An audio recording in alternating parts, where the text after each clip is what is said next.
What's up, fantasy people? This is Tyler, Big Turd Ward, and Banjo, the dog, coming at you live from my living room.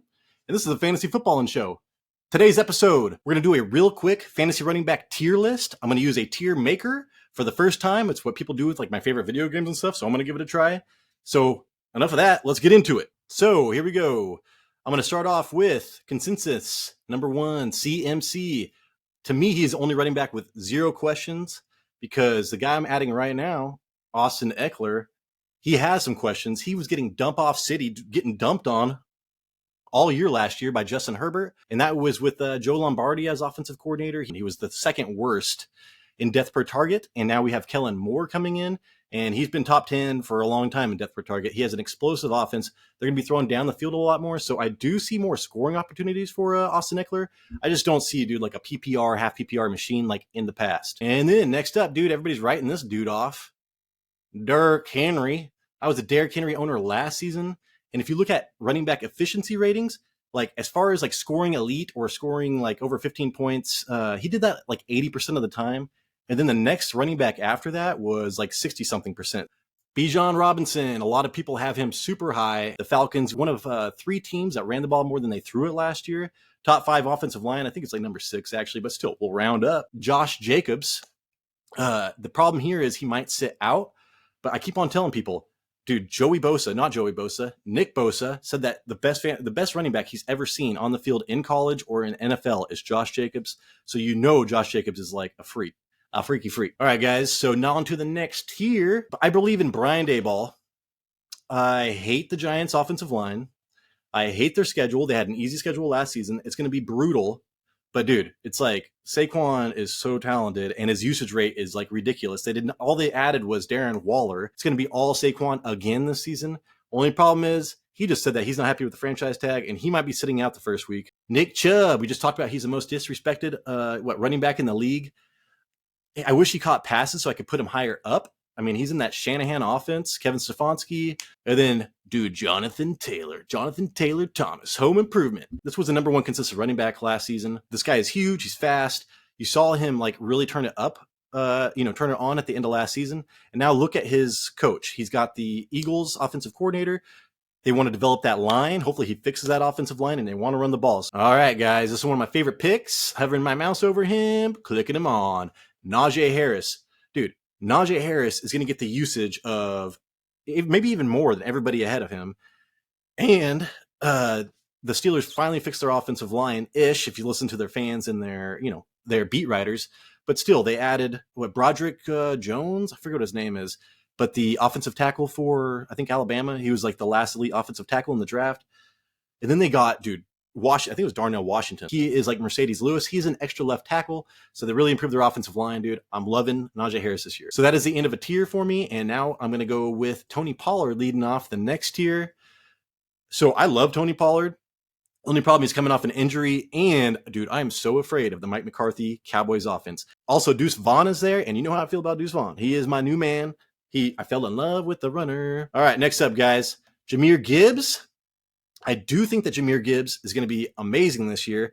I think that his ceiling is like, dude, up there with Bijan Robinson.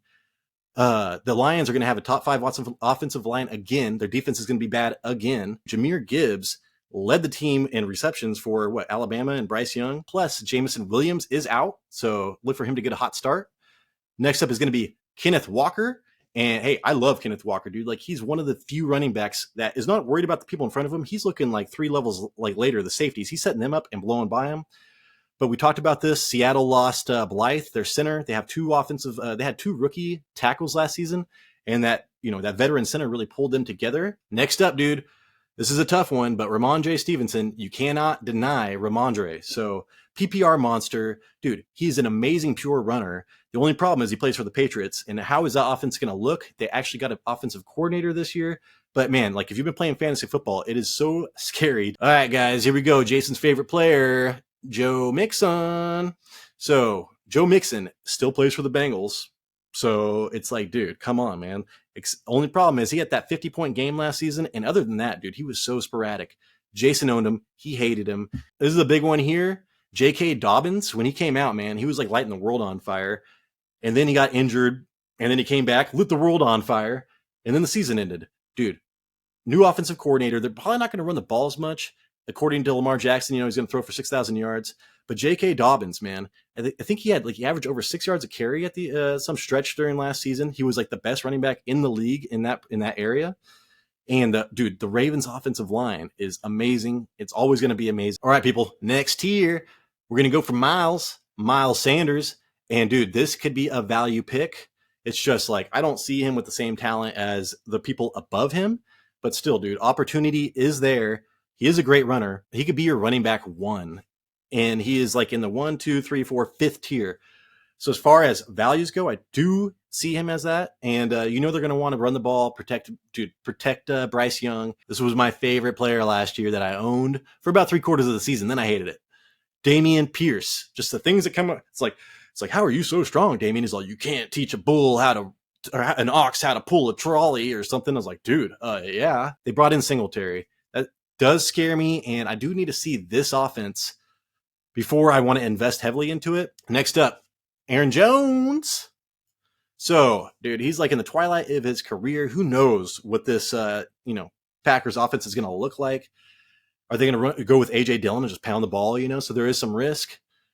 But he is a pass-catching running back with a pretty, not like a rookie quarterback, but, a quarterback with not that much experience. I can see a lot of hot routes, a lot of wheel routes, just dump-offs to Aaron Jones, and I think that's where his value is going to come from. We need to get this guy a freaking head measurement because I don't know what kind of size of helmet he's going to wear. We got ETN. So we were talking about this. Tank Bigsby is there, but guess what, dude? ETN is actually larger than a dude named Tank. People think of ETN being small. That is not the case. But I am downgrading a lot of the Jaguars because they lost Juwan Taylor. And I know people hate Juwan Taylor on the comments, but guess what, dude? He was the best tackle that they had last year. He was a number 3 tackle on, free agents for tackles, offensive line. And the Chiefs picked him up. So, yeah, here's a homer for me. Alexander Mattison. We all know about Alexander Mattison, don't we? No, we don't. So he was really good filling in for Dalvin Cook for like the first 2 years of his career. But, man, if you're a Vikings fan and you've been watching the last couple years, dude, when he fills in, it's not that great. So they did draft a rookie running back. The problem is that rookie, if you look at that rookie running back's profile, his number 1 issue is fumbling. So that is pretty bad for the first half of the season. But I can see maybe getting the trust of the coaches and maybe implementing that running back later on. This was one of my favorite picks for a while, and then they never got a quarterback. And then I started watching footage of their new quarterbacks trying to hit people. And oh my God, dude. Rashad White. You want to love him. When he played last year, he did great. He did great in Germany. He should be like on the ascension. He's got a defensive head coach. Oh my God, dude, let's do this. But I don't want Baker Mayfield, a running back for Baker Mayfield. That fool wouldn't even throw to Christian McCaffrey. And now he's supposed to throw to Rashad White? No thanks. This is a high upside play right here. High upside. If you're going with this guy, get some high floor dudes too. But we're talking DeAndre Swift. And if they use this guy correctly, he could be a top 5 running back, which is insane. He gets the best offensive line. And then let's go with the next tier. I'm going James Conner. Who knows what's going to happen with the Cardinals next year? Who knows when Kyler Murray's coming back? They have the least talented roster according to PFF and a terrible offensive line according to everybody else. So you probably don't want James Conner, but right when you say that, he'll probably score 15 touchdowns. Oh, and this could be a super value pick, guys. So Perine could be like, I was reading the Reddit article. It's like, who's the next Jamal Williams? Everybody's like, Perine. So yeah, Jamal Williams was drafted as running back 50. We're looking at Perine and Jamal, and plus we're seeing Javonte Williams being like, oh, hey, man, don't worry, I'll be back. I'm going to be back in time. That is great if you're looking for value on Perine. Because, of course, Williams is going to say he's great, man. He's like young playing for contracts. I mean, running backs don't get paid anymore. So, God, dude. I would heavily invest in Perine. Make sure you get that dude. And then this guy, I mean, he was on my love list before he blew up. But then I told myself I'm never getting a running back for Patrick Mahomes because he doesn't need it. Super consistent. There's going to be games where they need to run the ball and they'll run the ball. There's going to be a lot of games where they don't need to run the ball and they're never going to run the ball. So I'm not playing that game. I do not want Pacheco. Here are the running backs that are not on teams or injured. I'm putting Dalvin Cook right here because who knows? We've heard that he had an offer from Miami, but he turned it down. He could still go to the Cowboys for all I know. And then Breece Hall, he is 21 years old coming off an injury. I mean, that makes me feel better about it. But still, we need to see like preseason and get some more information on this before we start ranking him. Javonte Williams, I just talked about him, dude. I owned him last season. He kind of submarine him and Michael Pittman and Gabe Davis kind of submarine my year, but still, dude. Javonte Williams is amazing. You just can't trust a player talking about his own health. And then Alvin Kamara. I just saw that they got a felony reduced. We're going to be putting him up in probably good or very good when this happens. But still, we want to make sure that he's in play this year. That is the tier list. Thank you so much for watching. Tiers are one of the most important things in fantasy football. It allows you to get similarly, productive players at a much greater value. So like, if you see somebody, I've got somebody in the same tier and he's going a couple of rounds later, you can always just wait on that. Thank you so much for watching, and I'll catch you on the flip side.